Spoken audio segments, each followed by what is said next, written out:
அலைக்கும் வரஹ்மத்துல்லாஹி பரகாத்துஹு.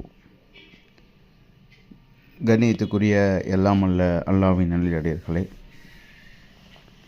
குர்ஆன் வாழ்வியல் பயிற்சி வகுப்பில் இன்றைய தினம் நாம் பார்க்க இருப்பது, இந்த குர்ஆனை நாம் அணுகுவதற்கு 4 விதமான தகுதிகளை பார்த்தோம். அதைத் தொடர்ந்து இன்னொரு மிக முக்கியமான ஒரு விஷயம் என்னவென்றால், அந்த குர்ஆனை அணுகியது யார், அந்த குர்ஆனுடைய சொற்கள் எல்லாம் யாருடையது என்று நாம் உள்ளத்திலே ஆழ பதிந்தால் அந்த குர்ஆனை நாம் அணுகுவது மிக இலகுவாக இருக்கும். உதாரணமாக, ஒரு சொல்லுடைய அந்த வெயிட் எப்படி இருக்குன்னா, இப்போ ஒரு ஆள் ஒரு சொல்கிறாருன்னு வைங்களேன், அதோடைய வெயிட் எப்படி இருக்குன்னு பார்த்தா அவருடைய தகுதியை வைத்து இருக்கும். உதாரணமாக சொல்லப்போனால், இப்போ நம்ம டீ கடையில் உட்காந்துட்ருக்கோம். டீ கடையில் உட்காந்துட்டு இருக்கும்போது நம்மள்ட்ட பக்கத்தில் இருக்கவர் சொல்கிறாரு, இந்த கார்ப்பரேஷன் வாட்டர்லாம் இனிமேல் குடிக்காதீங்க, இது மூலியமாக பல சிக்கல் வருதுன்னு சொல்கிறாரு. நம்ம என்ன நினைப்போம், அதை உண்மைன்னு நினைப்போம். இருந்தாலும் நம்மளுடைய உள்ளம் முழுமையை ஏற்றுக்கிறாது. இது உண்மையா பொய்யான்னு தெரியலை அப்படின்னு சொல்லி வீட்டுக்கு போயிடுறோன்னு வைங்களேன். வீட்டுக்கு போனோடனே ஒரு நியூஸில் ஒரு செய்தி வருது, கவர்மெண்ட் தமிழக அரசு அறிவிக்கிறாங்க, இந்த மாதிரி இந்த கார்ப்பரேஷன் தண்ணியை குடிக்காதீங்க, அதில் ஏதோ கலப்படமாகி வருது அப்படின்னு சொன்னோன்னே நம்ம என்ன செய்கிறோம், ஆஹா அப்போது நியூஸ் உண்மை தான் போல்.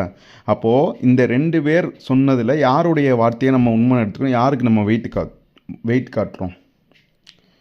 உங்களுக்கு புரியுதா சொல்கிறது? யாருடைய இது வெயிட்டுன்னு பார்த்தா அந்த அவர்களுடைய அந்த தமிழக அரசு சொன்னாங்கல்ல குடிக்காதீங்கன்னு சொல்லி, அப்போ அதை தான் நம்ம வெயிட்டாக எடுத்துக்கிறோம். அதே மாதிரி பல இது பார்க்கலாம். இப்போது ஒரு மருத்துவ விஷயத்தை பற்றி ஒரு சாதாரண மனிதர் சொல்கிறத விட மருத்துவர் சொல்கிறத நம்ம அதுக்கு உண்டான வெயிட்டு கொடுத்து அதுதான் கரெக்டாக இருக்குன்னு பார்ப்போம். அதே மாதிரி ஜட்ஜு சொல்கிறது. இதே போல் பல விஷயங்கள், இப்போ வீட்டில் இருக்கிறோம், ஒரு குழந்தைகள் ஒரு சொல்லுது, பெரியவங்க ஒரு சொல்கிறாங்க. குழந்தைகள் ஒரு கருத்தை சொல்கிறாங்க, பெரியவங்க ஒரு கருத்தை சொல்கிறாங்க. யாருடைய கருத்தை நம்ம எடுத்துக்கிறோன்னு சொல்லி பார்த்தா அந்த பெரியவங்க என்ன சொல்கிறாங்களோ அந்த கருத்தை தான் நம்ம எடுத்துருப்போம். அதே போல் இந்த குர்ஆன் யார் அணுகியது, அந்த குர்ஆன் யார் அருள்னான்னு சொன்னால் அல்லாஹ் தான் குர்ஆன் தந்தான். அப்போ அந்த அல்லாவை எப்படி நம்ம விளங்கணும், அல்லாஹ்வுடைய வெயிட் எப்படி நம்ம தெரிஞ்சுக்கணும்? அப்போ அந்தவுடைய இதை இந்த குர்ஆனை யார் தந்தான்னு சொல்லி நம்ம தெரிஞ்சுக்கிட்டா அப்போ அந்த குர்ஆன் நம்ம அணுகிறது எப்படி பார்ப்போம்? எப்படி அந்த தண்ணி குடிக்காதீங்கன்னு சொன்னதை சும்மா நார்மலாக சொன்னதை விட அந்த தமிழக அரசு சொன்னோம் நம்ம எப்படி வெயிட்டாக பார்த்தோம். அதே போல் தான் இந்த அல்லாவை யார் என்று பார்த்தா அல்லாவை முழுசாக அல்லாவை முழுசாக இது பண்ண அந்த குர்ஆனை யாரை அணுகிருந்தா அருள் இருக்கான்னு பார்த்தா அல்லாஹ் தான் இருக்கான். அப்போ அந்த அல்லாவுடைய வெயிட்டை நம்ம அல்லாஹ்னா யார் நம்ம மனசில் இறங்கணும். அப்படியே உதாரணமாக ஸ்கூல் லீவுங்கிறோம், ஸ்கூலில் போய் உட்காந்துட்டோம், நம்ம பக்கத்தில் உள்ள பையன் சொல்கிறான் ஸ்கூல் லீவு, நம்ம சனி ஞாயிறு லீவுங்கிறான், நம்ம நம்ப மாட்டோம். அதே ஒரு சர்க்குலர் இருந்தால் பிரின்ஸிபல் சொன்னால் அப்போ அது நம்புகிறோம் பார்த்தீங்களா, அதுக்கு ஒரு வெயிட் கொடுக்குறோம் பார்த்தீங்களா.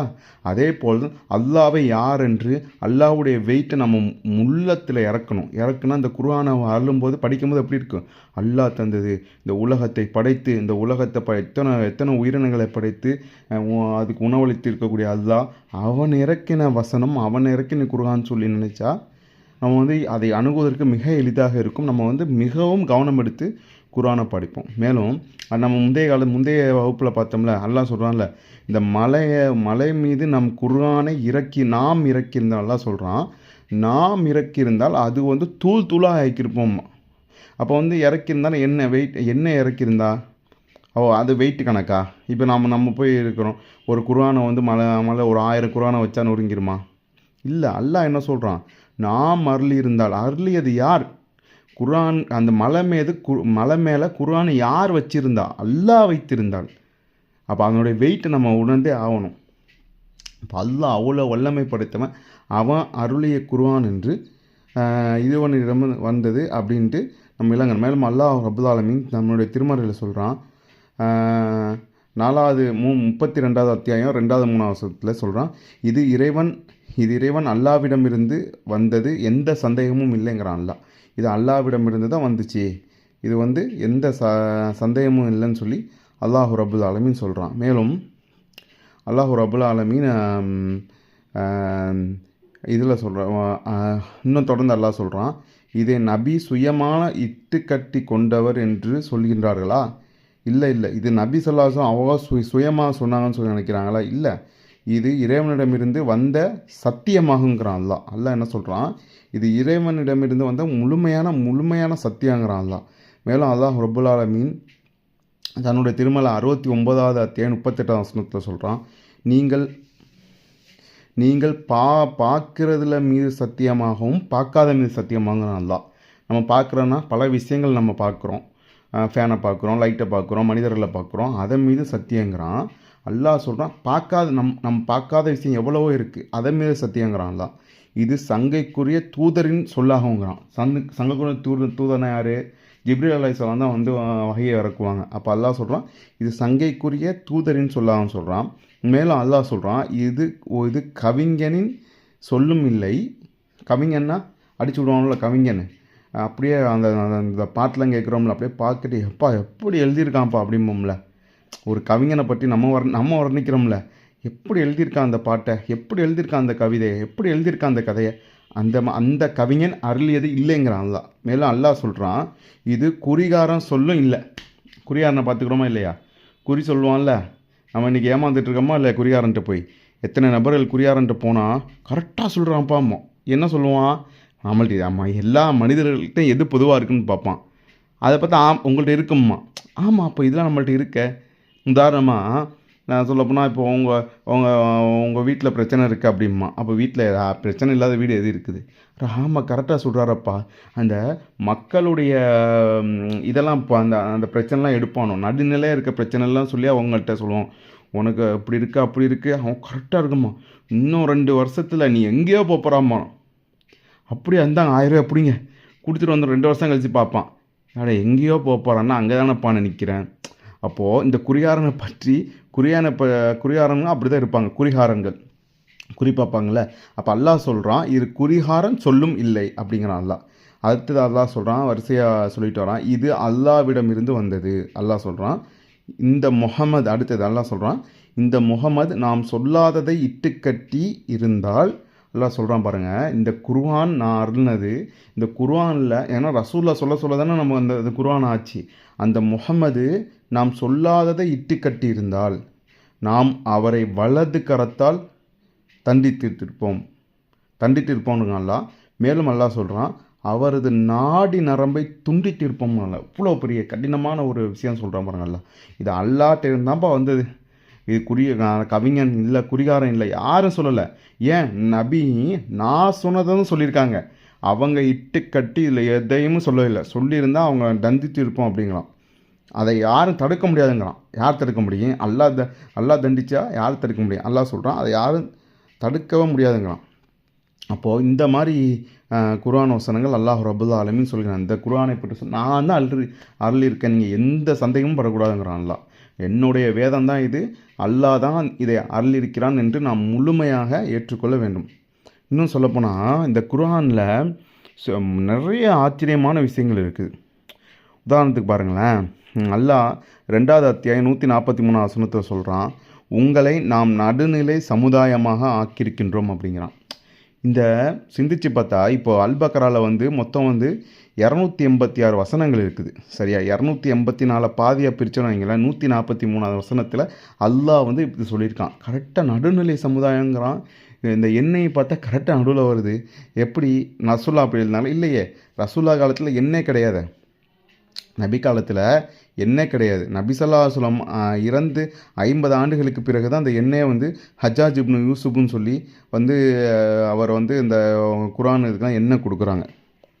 ஏன் எண்ணெய் கொடுக்குறாங்கன்னு சொன்னால், இப்போ நம்ம ஈஸியாக எடுத்துடுறோம்ல, இப்போ இத்தனாவது அத்தியாயம் இத்தனாவது வசனம் சொன்னால் டக்குன்னு எடுக்கிறோம்ல, அதற்காக மக்களுக்கு ஈஸியாக இருக்குன்னு சொல்லி அதுக்கு என்ன கொடுக்குறாங்க, ஹஜ்ஜாஜ் இப்னு யூசுப். சரியா? அது முந்தைய காலத்தில் சேர் சபர்லாம் இருக்காது. அலிஃப் பே தேனா மேலே சேரு கீழே சபர்லாம் இருக்காது. ஆனால் அவங்க புரிஞ்சுக்கிடுவாங்க, அந்த காலத்தில் உள்ள மனிதர்கள் இப்போ மேலே சேரு சபர் இல்லாட்டி அது என்ன விஷயம் ஏது விஷயம்னு சொல்லி அவங்க வந்து ஈஸியாக ஐடென்டிஃபை பண்ணிக்கலாம். ஆனால் நம்மளாட முடியாது. இப்போ அதெல்லாம் இல்லாமல் இருந்துச்சு. இன்னும் நம்ம பார்த்தோன்னு வைங்களேன், ஒரு வசனத்திலே வந்து அடுத்த ஜூஸும் வந்துடும். அதை நம்ம பார்க்குறோமா இல்லையா? ஒரு வசனத்திலே அடுத்த ஜூஸ். அப்போ வந்து இதுலேருந்து என்ன தெரியுதுன்னா, அந்த காலத்தில் எண்ணு கிடையாது, அதுக்கப்புறம் தான் வந்தது.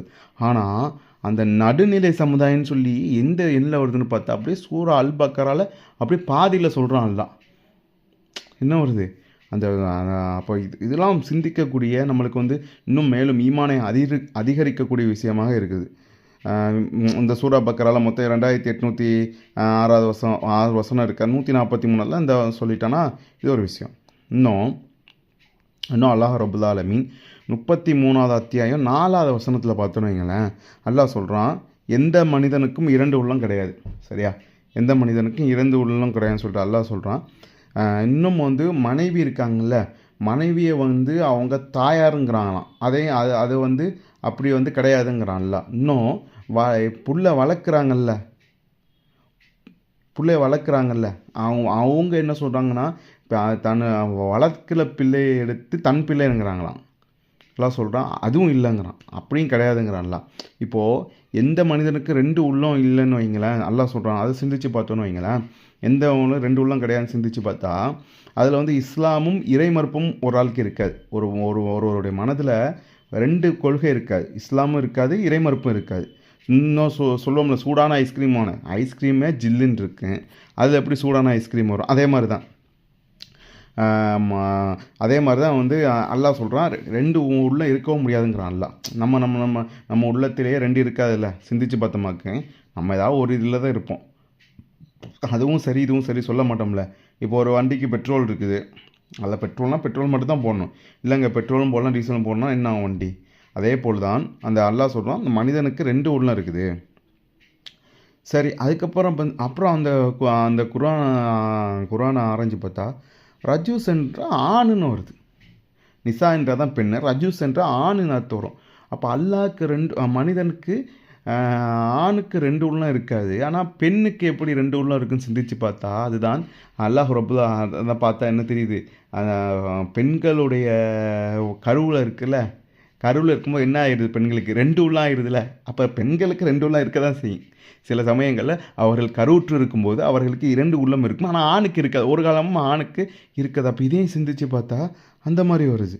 என்னடா அப்போ இந்த குர்ஆனை எடுத்து பார்த்தா அல்லாஹ் இதே மாதிரி எத்தனையோ விஷயங்களை அப்படியே தூவி விட்டுருக்குறான்.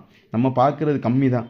அப்போ இதோடைய விஷயத்தை யோசித்து பார்த்தா எப்படி ஒரு சும்மா சாதாரண வசனம் அதை வந்து நுணுக்கமாக ஆராய்ஞ்சு பார்த்தா அவ்வளோ விஷயங்கள் இந்த குர்ஆனில் இருக்கிறது. அதே போல் அல்லாஹ் ரப்புல் ஆலமீன் இந்த குர்ஆனை என்ன சொல்கிறான், நான் தான் அல்லனுங்கிறான், எந்த சந்தேகமும் இல்லைங்கிறான். அப்போது நம்ம உள்ளத்தில் ஆழ பதிய வேணும். என்ன விஷயம் பதிய வேணும்? அந்த உள்ளத்தில் ஆழ பதிய வேணும். நாம் அல்லாஹ்விடம் இருந்து வந்த வேதம் இதில் எந்த சந்தேகமும் இல்லை. இதில் வந்து யாருமே எந்த மாற்று கருத்தோ எதுவுமே சொல்ல முடியாது. இதில் எந்த ஒரு மாற்றமும் ஏற்படுத்தவில்லை.